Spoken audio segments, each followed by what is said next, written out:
Yan ang aso ng kapitbahay. Ang ingay na aso ng kapitbahay. Ito ay pakbet. Ngayon pampansahog. Pakbet.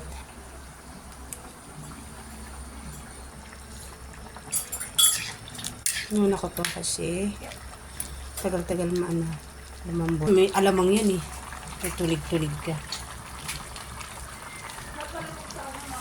Dinamihan ko yung sitaw para mas maraming sitaw.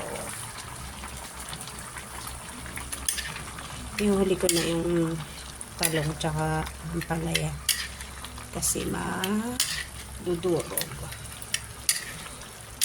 May lahok na konting baboy tsaka alamang.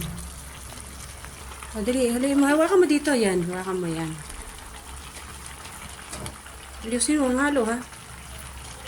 Oops. Dahil mo ibabaw mo lang yan. Yan, yan. Tapos dahan-dahan. Punong-puno na nga. Madami nga. Dami gulay. Okay lang yan, ba? At least may gulay. Pakbet. Sige, nasa ilalim yung kalabasa. Madudurog na yun.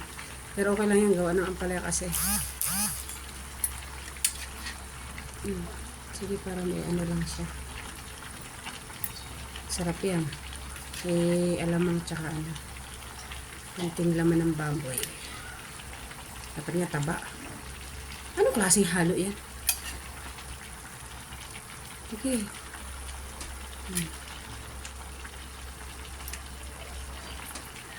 Itatakpan ko pagkahalo mo.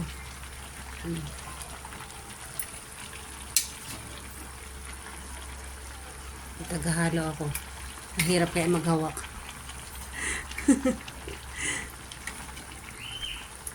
Dahan-dahan talaga yung halo. Baka mahulog yung gulay. Ayan na, okay na. Ayan. Takpan muna natin. Ayan. Ang aming pakbet. Diba? Sarap yan.